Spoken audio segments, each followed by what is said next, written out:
and thus become so with pandemic uncertainties, will traditional students delay their higher education academic qualification and thus become non-traditional students? More relevant to the subject of this study, how will the pandemic affect non-traditional students who are planning to enroll? Will they now take longer for them to enroll? And furthermore, with the increase of delayed graduation and enrollment rates are to be expected, will this reflect on Malaysia's GDP, seeing Malaysia's higher education sector contribution to it? So these are a few questions that I put forward. So the research objective is to identify the rationale behind adult students' decision to delay the higher education academic certification. This is a small-scale study and may have been conducted pre-pandemic, but the outcome can offer fundamental insights to the rationale behind the delay of higher education academic qualification amongst non-traditional students, whether pandemic or not. It can serve as a fundamental understanding towards the reason for them to delay. Based on these fundamental insights, a bigger quantitative study can be conducted to explore and predict possible delay in enrollment during a pandemic time.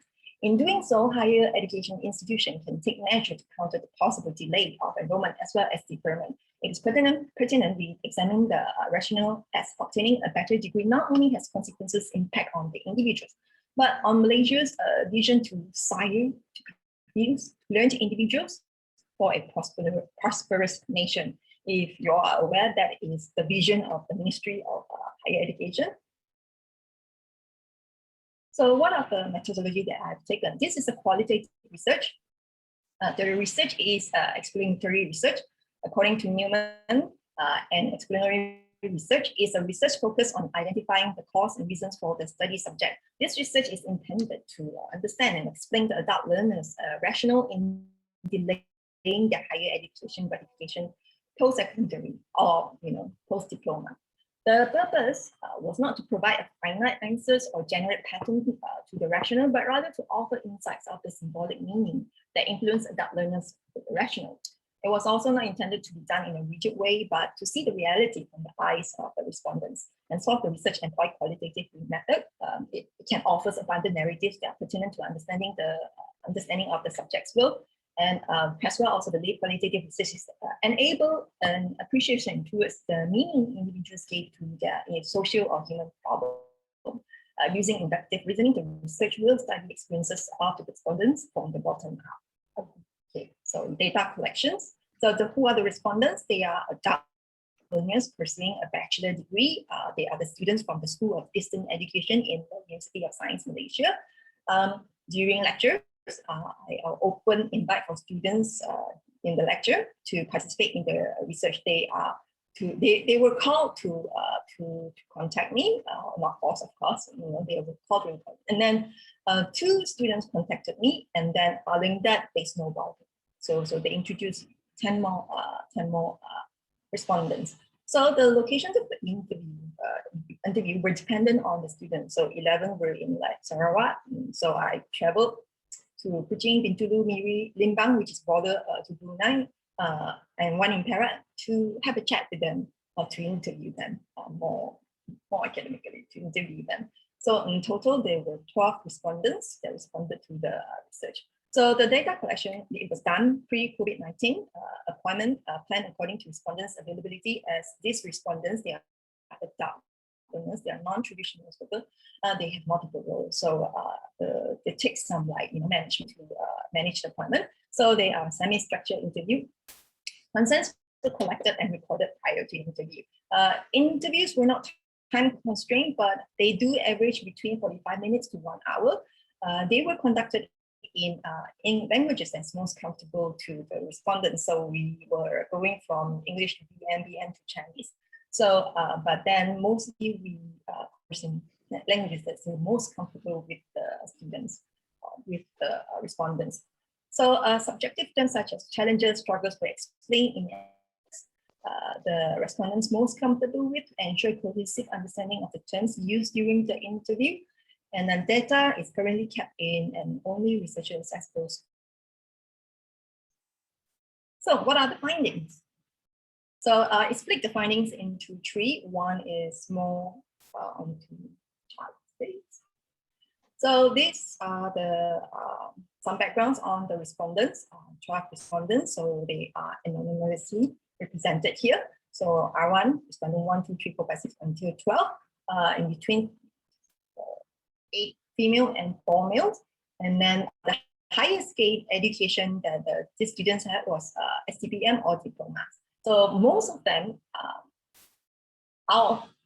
they are from the public sectors, and the gaps between the highest education, between the STPM and the current education, when I interviewed them, it was they are still pursuing their degree, or they just recently graduated. So the gap, they were vastly different.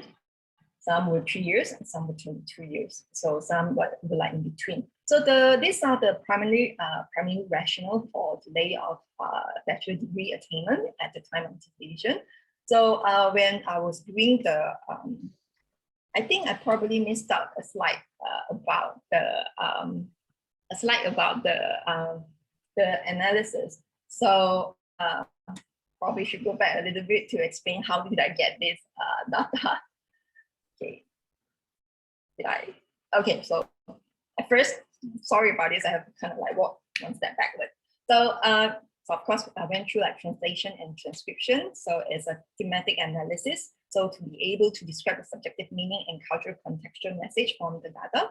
And what are they, you know? So they are the basic strategy of analysis in phenomenology, where the purpose is to elicit meaning or the essence of the experience of the participants. So I was using Bronze and Clark's 6 days of framework for thematic analysis. So first I familiarized the data, then I generate initial codes in the MPO version 12.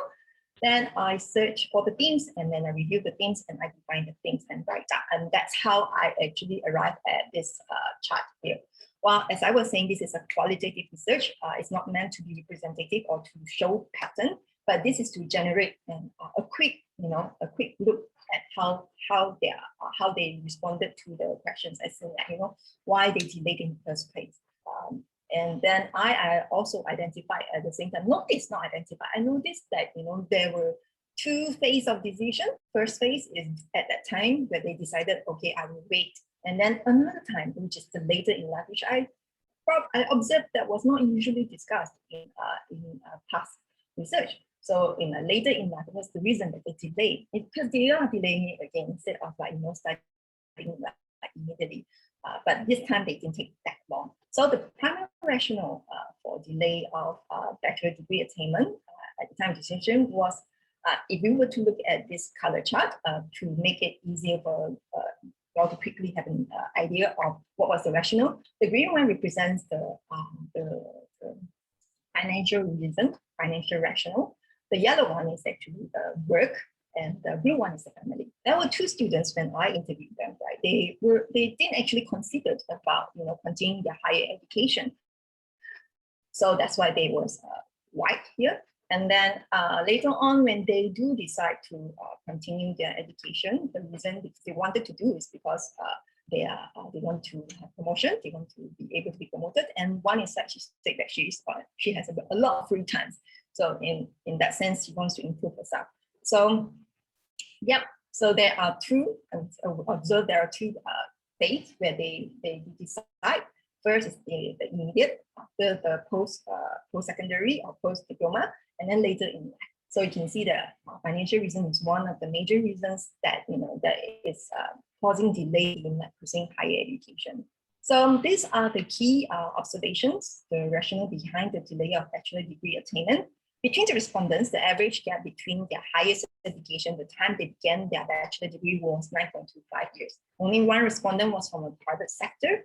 Post-diploma or STPM, only 2 out of 12 respondents never considered obtaining a bachelor degree. They decided to pursue later in life, as I was saying earlier on, because career opportunity, and one sought to better themselves. When they do decide to pursue their education later in life, they had a little bit of delay, and it was because they were trying to find the right type of university to attend to, which can fit into their life rather than they fit into the university. So cost delivery was one main factor. Financial factor, this one is due to the earlier decision. Financial factor was one of the main rationale the respondents decided to postpone their bachelor degree attainment. This rationale was also motivated by family factor. So if we were to look back here, so the decision is not qualitative. You can't really see it as like one-dimensional. So I'm trying to see it, well, not I try, but it's multi-dimensional. And usually it's always accompanied with another reason, such as, okay, maybe R1, financial may be first primary reasons, and then following that, you say that, it's also for family. So yeah, that's the reason why for these key observations here. Okay, for those that delayed their gratification due to work factor, these respondents managed to resume their bachelor degree within 3 years. This was kind of like an interesting observation, because for this for those that delayed because they already started working, because they were working in the public sector, it's because they finally got the confirmation they can immediately pursue their higher education. So they didn't wait, they immediately go. But for those that, because they already have a job, but for those that because of financial reasons, they tend to take a bit of time to continue their higher education or enroll in higher education. Rationale behind the delay of bachelor degree attainment later in life, family and financial rationale became less of a factor for the delay of bachelor degree. It became like very minimized. Earlier on, there were some of the factors that was causing the students to delay, but later on, it was not main reason already. They have jobs already. So now it's a different reason why they are delaying. It's because they have a career now. So it was observed work is one of the rationales that respondents decided not to enroll for their bachelor degree. However, this was not due to the lack of support, but because some of these respondents didn't want to interrupt their career progress. With the same rationale, some were waiting for their job confirmation. In fact, 2 respondents gap year over 20 between their last diploma on SCBM to their current degree. They were actually encouraged by the immediate employer to continue their higher education. Respondents in the public sector, regardless of the time of decision or later in life, tend to immediately enroll themselves once they were confirmed in their job. This is because public servants can only apply to further their education and enjoy the benefits that come with it after confirmation. Family and financial rationale became less of a factor for the delay of bachelor degree attainment later in life. I will not, I think these are interesting, but I'll probably leave it in case I am running out of time. So these are selected excerpts of the respondent experiences. Sorry to interrupt you, Dr. Bo. Yep. Your time is up, but you can still continue because there are only 3 presenters. So you'll give you a bit of time. Thank you. Okay. Yeah. Thank you. Thanks, Dr. Magdalene. So I highlighted these 2 cases, which I think they are quite interesting to look at. Their experience are quite interesting. So R2 and R7 both have similarity, but different outcome in their enrollment. Perhaps we go back and have a look at what is R2. It's a male with a diploma. They work 3 years of the gap, and then R7 is a female. He's a private sector. Yeah. So R2, they had the same reason, same primary reason to delay their bachelor degree, financial and then work, and same for financial and then also work for, but she's in the private sector. So from here, we can see a little bit of difference on the way that they are actually making decision to continuing their education or not. It's also dependent on the sectors that they are in. So that similarity, but different outcome in their enrollment. The rationale behind the delay was financial factor. To manage to enroll in a bachelor program with a shorter period of time compared to us, and he waited shorter, about 3 years. So not denying other possible extenuating factors. The sector that they work in may play a key role in the gap. R2, a married male, was in the public sector, and R7, single female, was in the private sector. R7 waited 9 years to save up for her bachelor degree, while R2 started 3 years after his diploma. R2's experience is a consistent observation for government employees who waited for their confirmation before embarking on the studies. For R7, being a private sector, no unrecorded leave or stipulated agreement, which they can actually take, unrecorded leave to go off and then to attend for examinations or for their lectures. So she's unable to take extended time off for her studies, as it will cause a financial constraint. There were other students, respondents that responded the same way as R7. She was working in the private sector for a while, and then she decided to go into a public sector. And when she was working in the in the public sector, it was impossible for her because she was working because of the recorded leaves and the inconvenience to apply for leave. So, and then we have R4 here. So who is R4? R4 is a female with a diploma. She works in the public sector and she has a gap 8 years. So her reasons were financial and family, and there are also family reasons for delaying her higher educations. So she struggled with just a diploma and with working in the private sector. She was the one that I was talking about that, she later moved on into the public sector. So she said there are pros and cons to working first as in like right after high school or right after SPM or right after diploma. If you get into a good company, you will have an opportunity for career growth. With the growth, you can continue with the degree. Both has its advantages. Like for me, I think my job opportunity is not very impressive. When at that time when she was working in a hotel, so she was working as a secretary. So it's hard to find a good job with a good salary with just my diploma. So that's the reason why they wanted to get a degree, because it will increase the chances of having a better job opportunities. And especially like my diploma in hotel management. This is the difference being working in the public sector and private sector. When I'm in a private sector, this has been a challenge because I don't have that many leaves.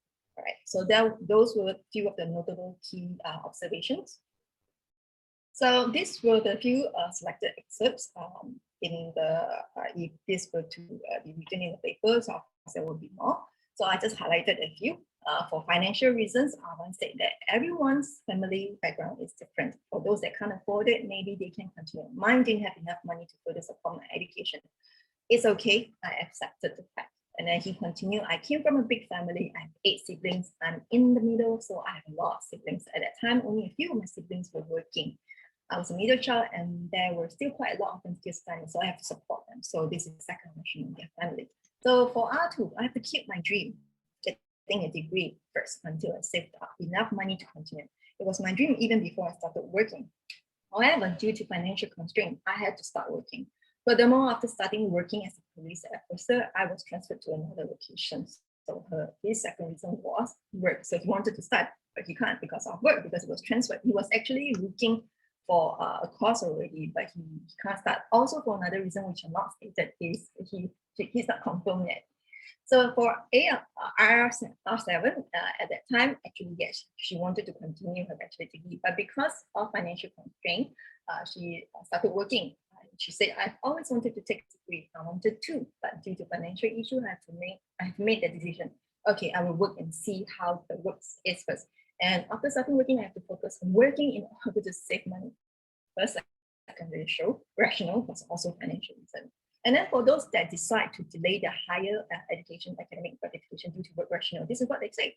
R8, as a government servant, I have to wait for 3 years for my confirmation to apply for my further education. And then after working, I began to have financial commitment, such as a car, and I had to support my family financially. So key second rationale was a financial. And then for R12, actually it's like this. I wanted to pursue my study in pharmacy, but the problem was my employer was very strict. They didn't allow us to pursue pharmacy course because her diploma was sponsored by her employer. You also have to get a 95 mark for your KPI. Then, of course, she said that first year in employment is also impossible because I was a junior. If I were to resign, I had to pay the government back. And then those that quote family rationale as a reason behind that today, R6 said, because my mom didn't let me study, she asked me to work because I still have a lot of younger siblings, and since I was the eldest. At that time, the second sibling just started working, the third was still studying, while the others were still small. My mom and dad were divorced. At that time, my mom was working in a food store, so I do have to support her financially. Her second rationale was financial. This was not sorry, the first Dr. time. Bob. Sorry, Dr. Bob, I have to interrupt you again. Do you have many more slides to go? I can stop here, so I can go straight to the conclusion. Yes. If that's okay. Thank you. Yeah. All Thank you. Thank you. Yeah. Probably. Okay. This is they will ask questions. Just now was. I can stop now, or I can continue. Should I continue or question time? Maybe they will ask questions later on. Yeah. Okay. Yeah, thank you. If they have any questions. So could you please help to Okay. conclude your presentation? Thank you. Conclude. All right. Sure. Ideally, students intended to pursue their bachelor degree should do so immediately after their CPM, as if they decided to wait, they tend to take even longer to enroll due to work or family reasons. As one of the respondents commented, it's going to be harder once you started working and having family. This is supported by other studies. So the result of this small scale study is actually similar to other research that's been done, but this is a small scale but based in Malaysia. Okay. So another thing that needs to be noted is that for adult learner students who enroll later, they have to balance their studies between their work and family commitment and as well as their studies. And this will affect their approach to learning abilities and subsequently their academic achievements. So then another research that it is vital that attention is given to the life course transitions in educational model, as education is a process. This aspect of life is often neglected, and not only educational model, but in sociological research on degree completion. As such, it is important that we examine students' rationale in delaying and higher education, as it reveals the onset of life, transitions process, which is beyond just an educational model. So the recommendation that I'm suggesting based on this small scale study is that, to counter delay of enrollment as well as deferral, perhaps some institution is already doing this, and I think it's a very relevant time to do it right now due to the pandemic, is to have flexible payment to counter the financial rationale and flexible time and manageable cost workload due to their family and work commitment rationale that was identified in this study. So in short, it's a part-time course, you can do it installment and can do remote learning, such as in the School of Distance Education.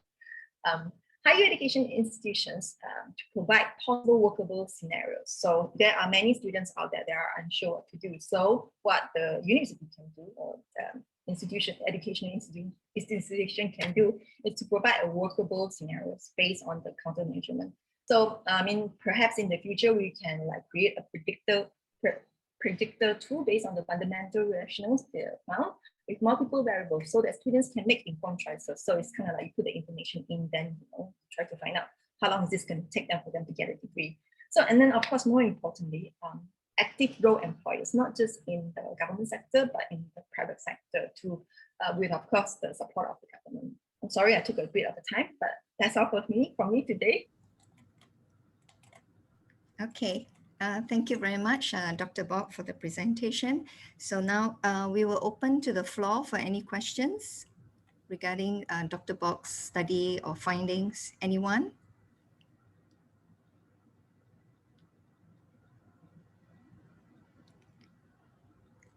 Okay, if not, Dr. Bok, can I just, thank you so much for your presentation. I think it's a very interesting study that you have done. Do you know that I was wondering whether do you actually also looked at gender differences between those people? I'm not sure about the demographics of your subjects. So you have 12 of them. So I was wondering whether do you actually look at that was whether thank the, you. Sorry. Yeah, it's so okay. that was done in because this is one small branch of a bigger project that I've done in another project, right, which was published already. So we were looking at the challenges of the adult learners as they pursue their higher educations, and gender they do play a role. I didn't make any comparison because I don't want to, make it seem that one is, having it better than the other. Because for the male counterparts, right, they're working in anyway. So back to the gender one. So yeah, women, the gender did sort of play a role, because for the female, they not only have to manage work, they not only have to manage their family, they also have to manage outside of their studies. They have to manage their studies. So the workload of the studies, workload of the family tends to fall on their shoulders. So that was in another study. So it was observed. Okay. But, yeah, okay, thank you. Because you mentioned there are two categories of rationale that you looked at, the primary rationale and the secondary rationale, right? Yes. So I was wondering which of this this part will have a stronger gender influence in it. Yeah. But for the female part, like for example, for the male one, even though like he said that a few of them said that, you know, they can't continue because of financial reason and because they had to support the family. So it's not because they have to, you know, like the female perhaps have to take care of the siblings, but they had to go out and work and to work and to financially support their family as well. So the male actually, in a way, had to support it in that sense. Okay, right. Yeah, just out of curiosity, how old is your oldest subject or the person that you interview? It's a small scale, so the oldest was when it was about the gap was when he started, he was 40. Sorry, 41. So 41. 41. Okay. So they have been working for 20 years. Although. Okay, right. Okay. Thank you so much for your study. Any questions from the floor? Anyone has anything to ask or to seek clarification? Okay, if not, thank you once again. Yeah, I forgot to mention that today the session officer for this session is Madam Kamsia. Madam Kamsia has actually helped me to keep the time. And so if you see a raise hand icon on my image, that is probably to tell you that the time is up. Yeah, 20 minutes is up. I forgot to mention that. It's my fault. Okay. Okay. So thank you so much again, Dr. Bok, for your time and your presentation. So now we'll move on to the second presenter, Dr. Muftahu. Dr. Muhammad Muftahu, and he will be presenting the paper entitled The Role of Higher Education in Shaping the Entrepreneurial Culture, the Path Towards Entrepreneurship in Nigeria. So over to you, Dr. Muftahu. Okay. You have 20 minutes. Thank you. Can you see my screen, please? Yes. Okay. Yes. Thank you so much. Probably screen. Can you see my screen? Yes, can. Okay. Yeah. Thank you so much for inviting me to present my paper. And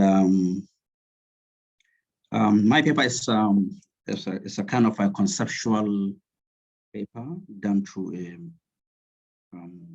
literature review, systematic literature review. And all in all, I have 6 slides, including the Q&A. So it's a kind of a very straight to the point slides I have made compared to my colleagues that have done it in a very detailed manner. So this paper is titled The Role of Higher Education in Shaping the Entrepreneurial Culture, the Path Towards Entrepreneurship in Nigeria. From the very beginning, we were made to understand that the concept of entrepreneurship culture in relation to higher education is one of the areas that have not been empirically and academically explored in Nigerian educational context. There are very few limited studies that have tried to see the integration or the connection between the two concepts. Therefore, these studies try to identify how the higher education can shape or can support or fine-tune the entrepreneurial culture among the teeming population of Nigerians. Now, in order to achieve these objectives, we have employed qualitative methodology, and we went ahead to use a secondary data and to analyze in order to answer the questions. We have reviewed quite a number of documents, starting from research publications, technical report, policy documents, among others. Document reviewed shows that there's an intellectual consensus that entrepreneurship skills can play a significant role in terms of shaping the mind of people toward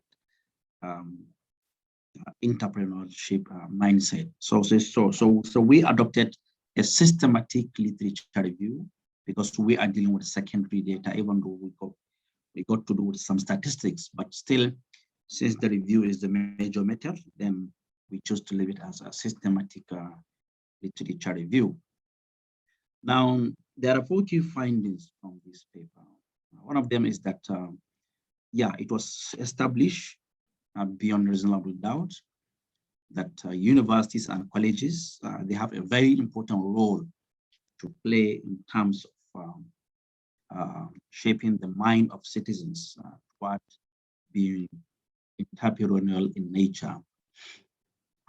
So one of the reasons behind this is that a lot of people come across through the tertiary education system from secondary school to tertiary institutions. So we have identified that is a time that an adult or a youth going through that period of trying to change his mind toward a particular pathways within that period of 18 to 21 to 22 and around that age bracket.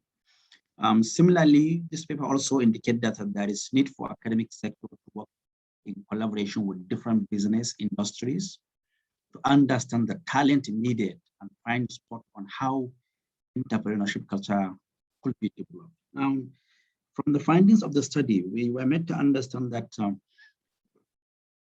the academic institutions need to really work hand in hand with industries, because industries, they are the ones dealing with this talent. So they need, as institutions, they need to have clear understanding. What are the expectations out there? What does people out there need? And how can we produce them? But it's sad that you realize when we design our curriculum, we design our academic programs, we design our faculties, we don't mind to go back and check what exactly is needed by the industry. We are going solo, doing what we feel is right. So there must be a synergy between the industries and the tertiary institutions for us to understand the needs. What kind of talent, what kind of skills are they needing out there? Because these students, when we graduate them, eventually they are going there, they're not coming back to stay with us. So there is a really lack of synergy between the two entities.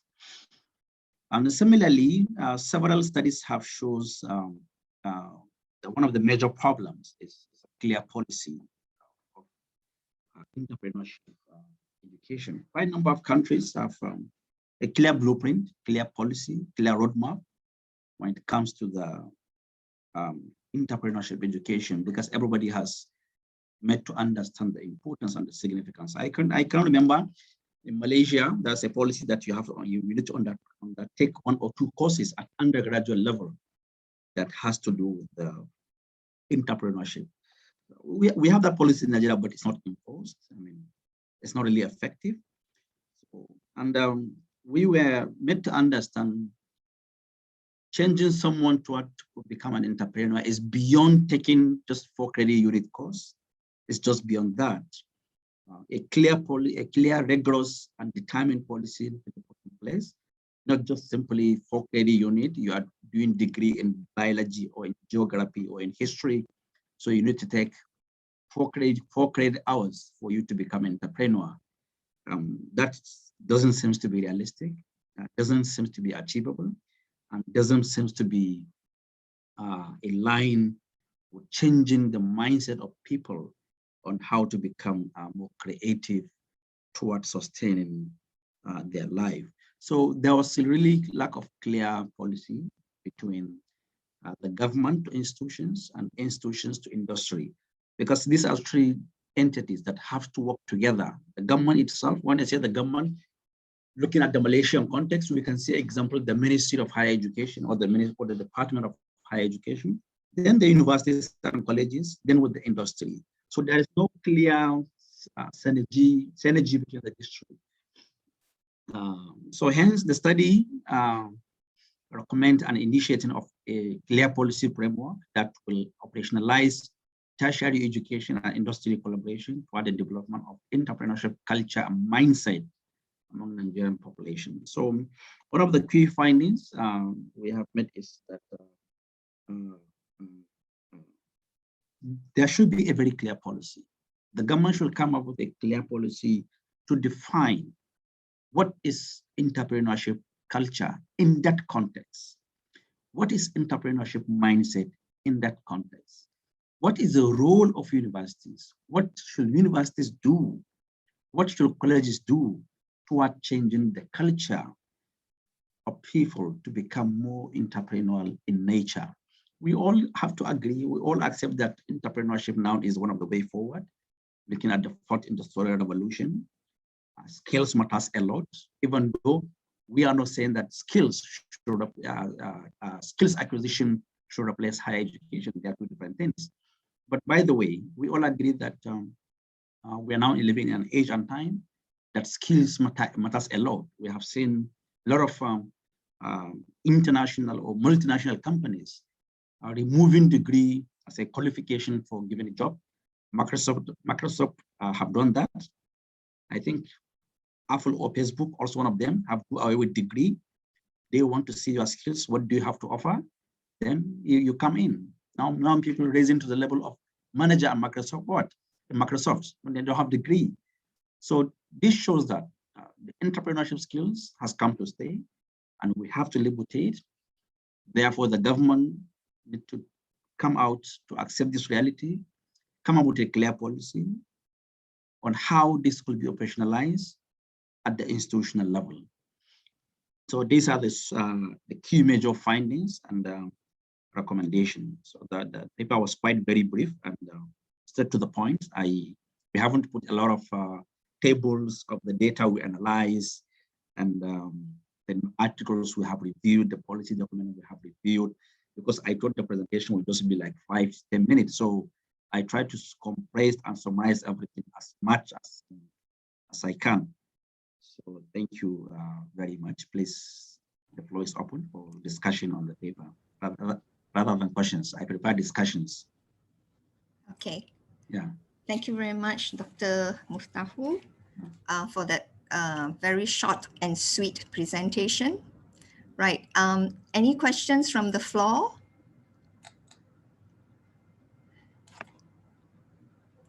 Anyone would have any burning questions to ask Dr. Muftahu about his paper that he has just presented?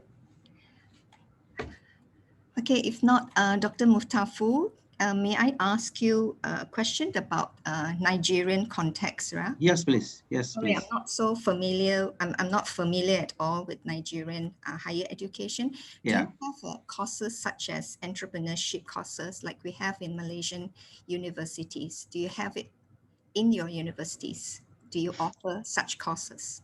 Okay, in Malaysia, what I was made to understand is that there was short course, around 4 credit unit, if I'm not mistaken, that student need to undertake toward in his degree program. In Nigeria, we have such course, but the argument is this, doctor, that is not realistic. This is somebody who usually maybe, example, take about 60 credit units to finish a degree program. Am I right? Yes. Then how do you imagine somebody out of this 60 credit unit to take just 6 credit for entrepreneurship? And at the same time, you want to graduate somebody with degree in physics and entrepreneurship. It doesn't seem to be realistic as far as our study is concerned.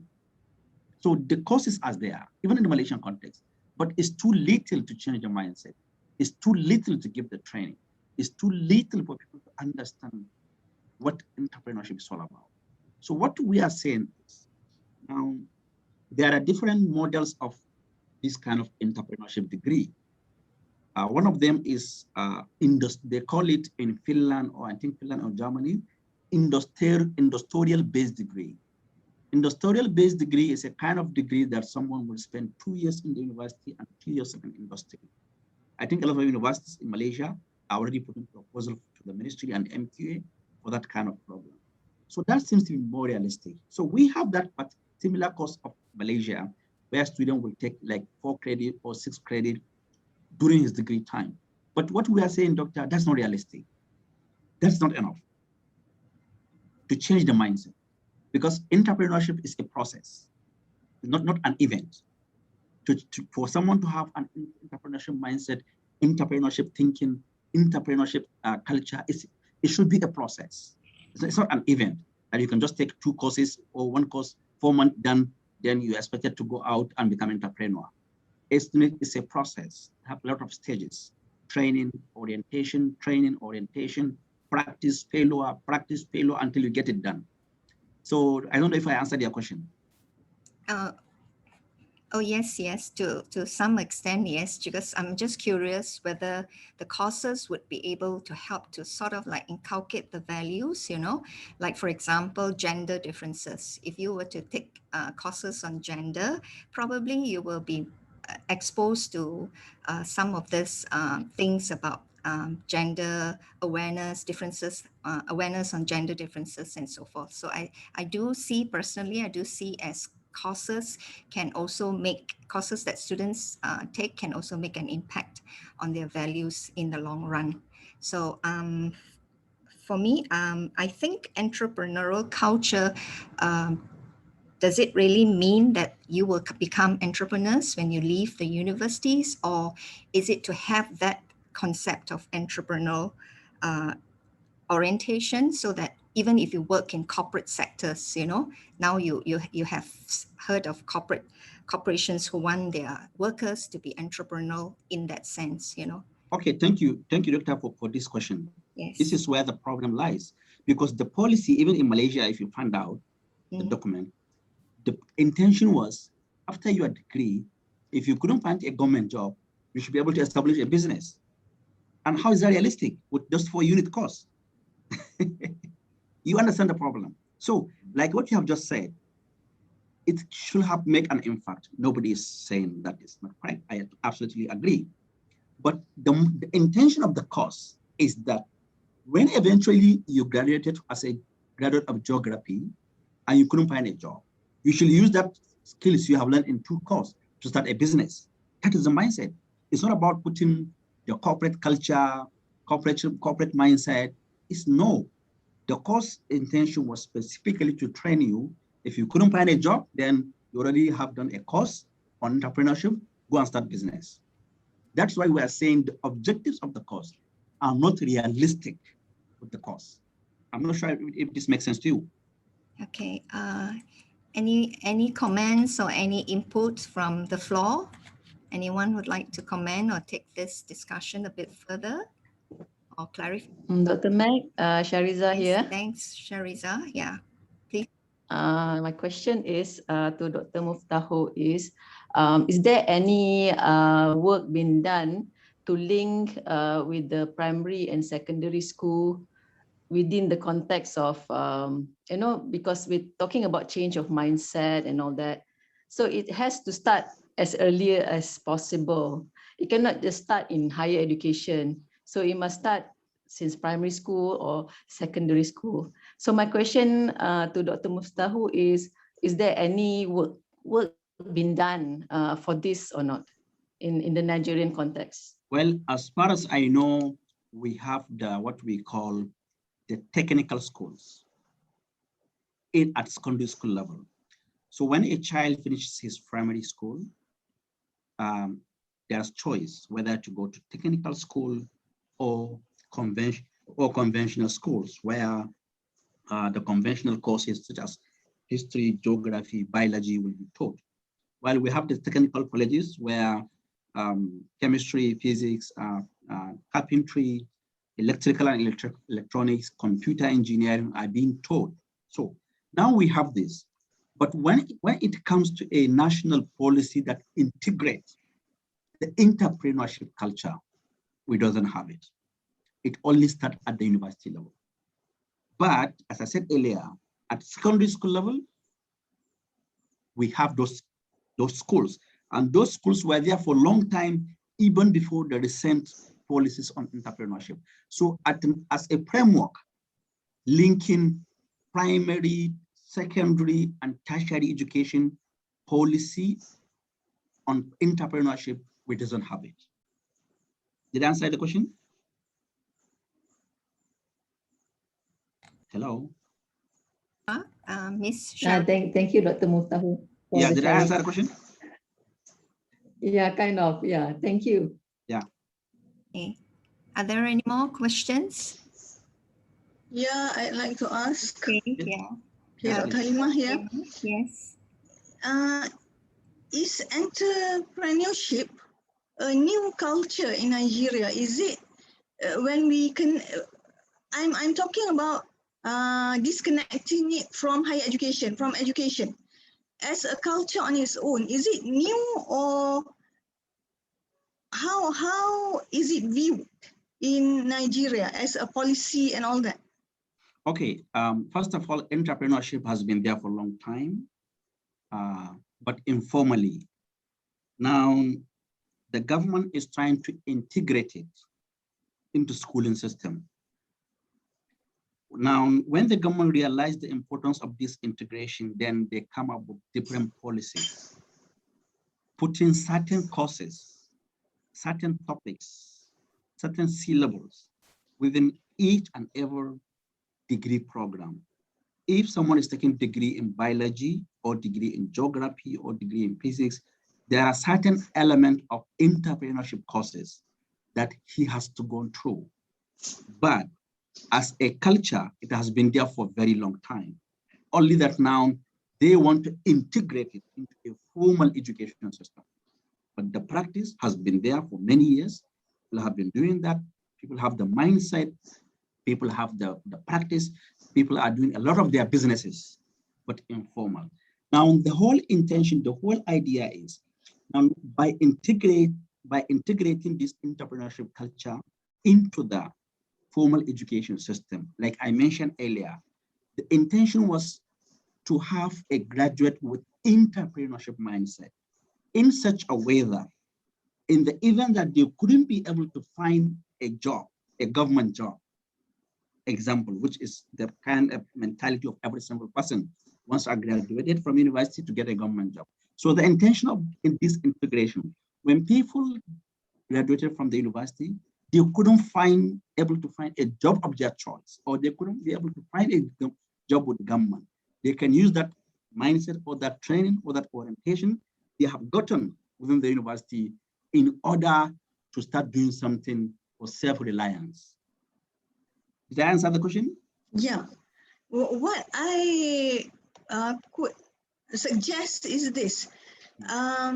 In our schools, we learn entrepreneurship, which is called commerce, from the time we are 13 years old. Okay. Until we are 15, some of us, we have to sit for IQ tests before we choose our field, okay, our major. And then some of us, we do things like home science, the girls, and then things like vocational studies. If the IQ is not high enough to do commerce, okay, it depends on what the students like to do. And then after they are 15, they sit for their exams. After that, they choose. If their IQ is higher than a student that is supposed to do commerce, they go into the sciences. Okay, they choose their field. And later, and some of them end up doing commerce and arts.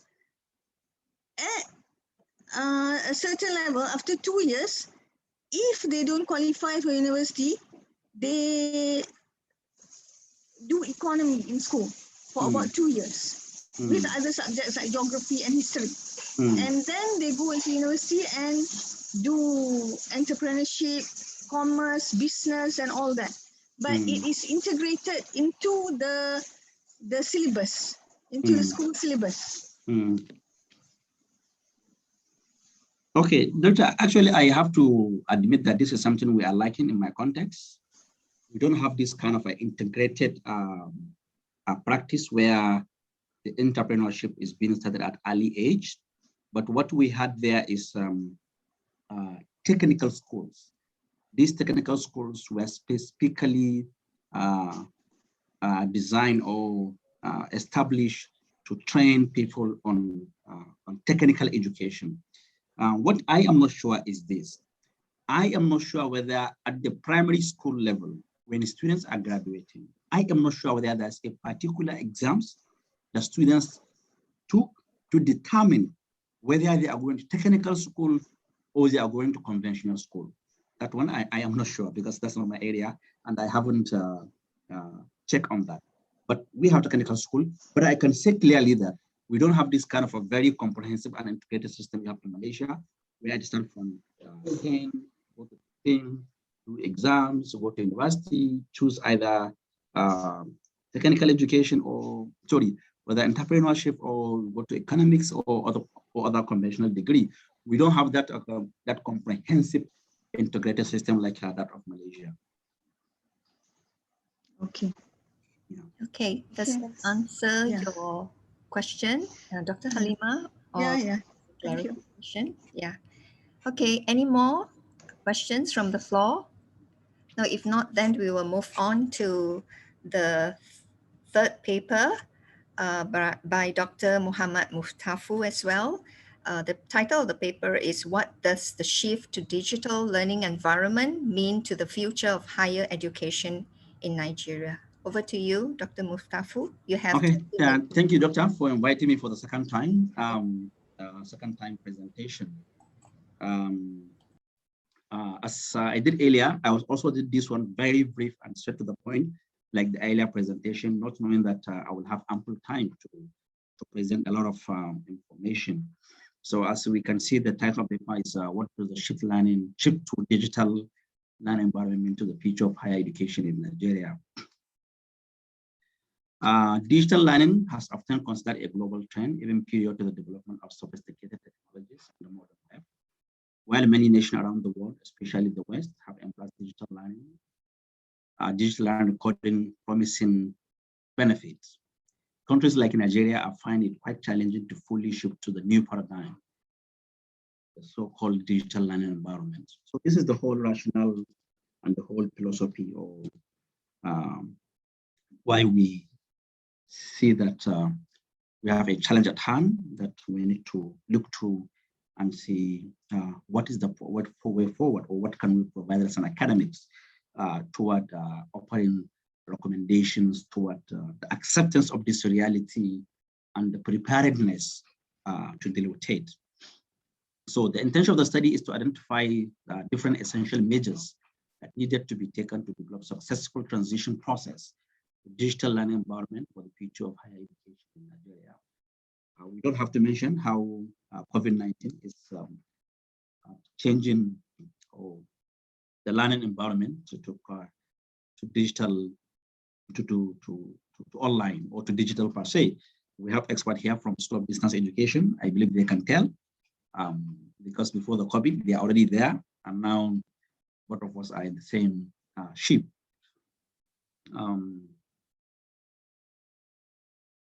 Also, the same methodology, this study was conducted with a secondary data analysis. We have conducted a review of previous research findings, technical report, local and international, at local and international level in relation to the focus of study. We have also adopted a qualitative method of research, as well as a systematic literature review method in order to understand what does this mean and what are the challenges and what do we need to do in order to address these problems.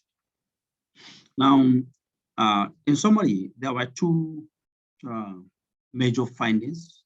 We have a lot of about 6,000 findings, but as I said earlier, I have no idea I will have time. I will have fill up everything so that one can read.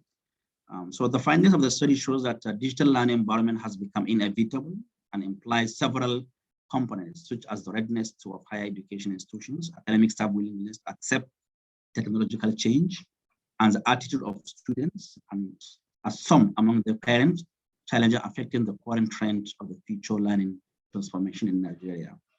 Now, under this particular statement, there are about 3 components. One of them is the institutional readiness, academic staff willingness, and the student parents. Now, we all know even in the developed countries or developing nations like Malaysia, I believe some of us can tell how we have been struggling with acceptance of technology or the readiness of institutions themselves before even the academic staff. Now, one of the things that was very clear from the data we have analyzed from about 62 articles from this study, including technical report and everything, is the institutional preparedness. Institutions are still not to come with this reality. Institutions are still not approaching this reality the way they should approach it.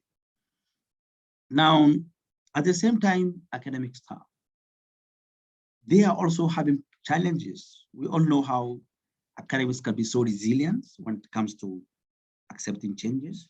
So the mindset, the thinking, the willingness to change on the part of academic staff is another major constraint that moving or shifting to the new paradigm is facing.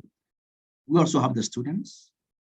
Under these students, from our findings, there are so many demographic factors. There are so many variables, such as socioeconomic status, environment where someone is living, and so forth. So all these were considered to be issues, but they cannot be an excuse because this is an inevitable change. So in the next section, I'll explain how the policy should address this.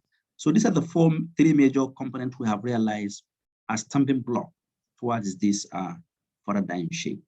But then the problem is there was no clear policy and political will and preparedness to revitalize higher education sector toward this inevitable future through policies, program, and good practice.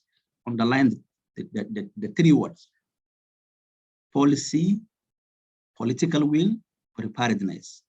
Policies, program, and good practice. Now, while we blame the institutions for lack of preparedness, lack of acceptance of this reality, and willing to adopt it, there was no clear policy from the government. There was no clear policy. We understand the institution should have not just sit down and wait for the government to tell them, oh, you have to move to online or digital line has come, so you have to do something. But then we all agree there should be a national policy where those institutions will drive their own micro policies based on their capacity, available funding, and whatsoever you can think of within the institutional level. But this is missing. So now, one of our recommendations is that there should be a national policy toward this paradigm. This national policy is not saying that the government should dictate to the universities how you should move to digital learning, but there should be a framework. From this framework, the institution will draw their own micro-institutional realistic policies, like a blueprint. I give an example. Malaysia, they have a different blueprint on higher education, even though we have a mother blueprint, but I will give one example. They have blueprint on international academics. How do they want to bring international academics in Malaysia? Or how do they want to breed them inside home? And how can they maintain them? So now it's from this national blueprint, then the institution will pick the document and try to operationalize it within their capacity, within their context, within their funding, within their manpower, within their level of adaptation.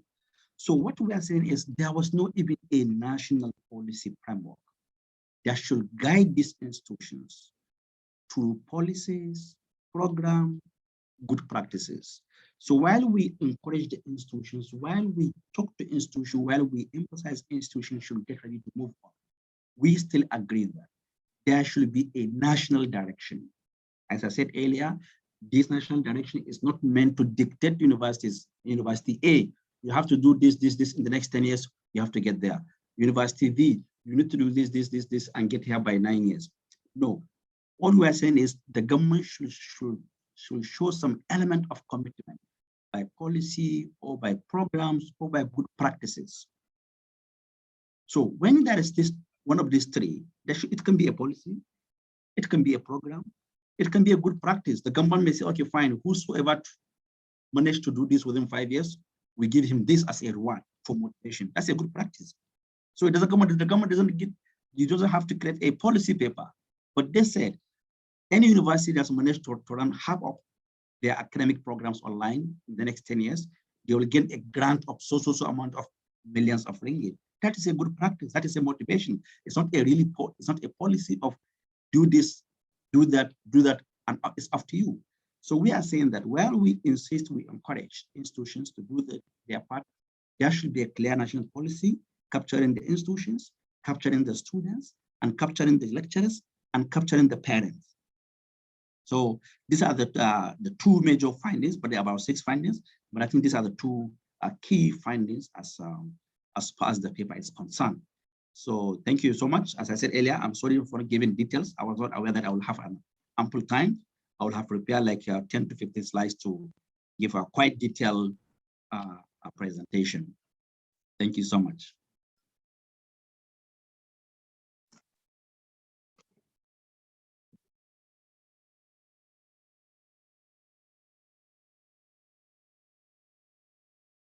Hello. Oh, sorry. I unmuted myself. Okay. Thank you, Dr. Muftahu, for that presentation. So now I open to the floor for any questions or clarification. Anyone? Is there any questions from the floor? Yeah, if not, Dr. Muftahu, Yeah. just out of curiosity, has not the current pandemic provided the impetus for Nigerian higher education to actually move into digital learning environment, whether they want it or they don't want it? And how is the situation like in Nigeria? Yeah, thank you. First of all, when the pandemic comes in, we shut down the universities. First of all. Now, when we realize that the pandemic is here to stay for quite some time, then only some universities adopting some continuation of some essential courses using SOPs, not going online. Example, students who are doing medicine, who are doing pharmacy. So the university start calling students using SOPs, still not moving online. Because the reality is, at that point, the institutions are not ready to go online. They don't have the capacity in terms of technology, manpower, training, and all of that. But when they realize that the pandemic is here to stay, they start calling students batch by batch, batch by batch, batch by batch. But then, still, as I speak to you, the universities are not willing, even though I understand the constituents of policy, funding, and the training, are not willing to move to digital learning. But they are calling students batch by batch, adopting different SOPs, even though our case of pandemic there is quite low compared to other parts of the world. So the reality is the universities are still not willing to move to digital learning because the lack of preparedness. They are not ready for that. And the kind of preparation example USM have done within 3 months to do subscription, train the staffs, come up with different modules, micro-credentials and so on. The institutions there doesn't have the capacity to do that. So I can say that the pandemic didn't change anything much in reality.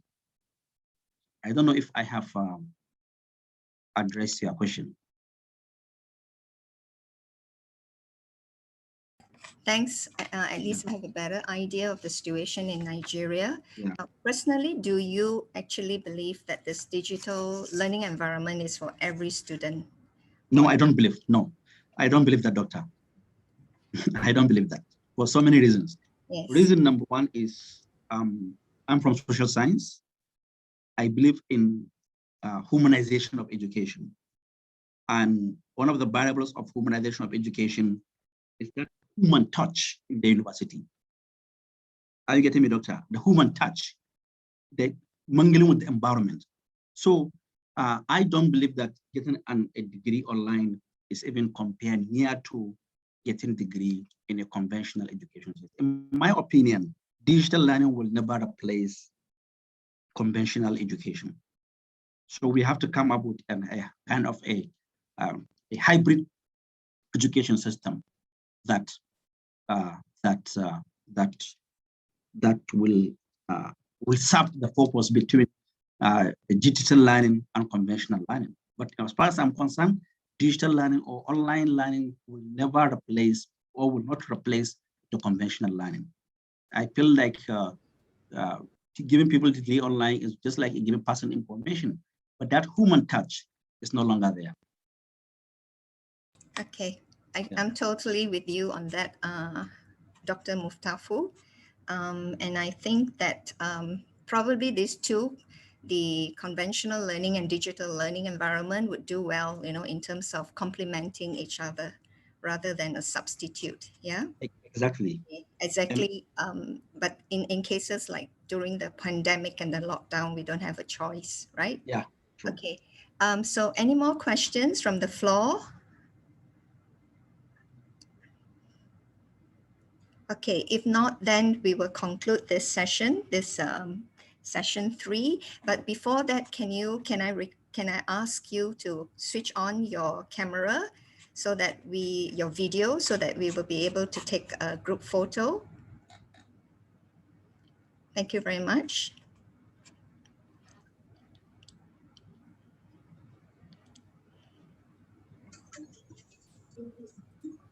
Thank you, Selvi, Joeta, Maria. Okay.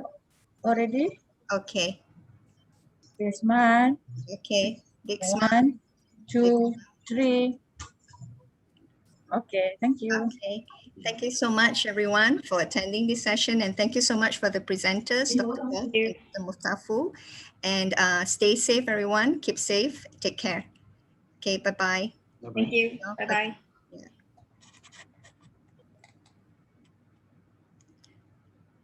Do we go back to the main room? Kamsia?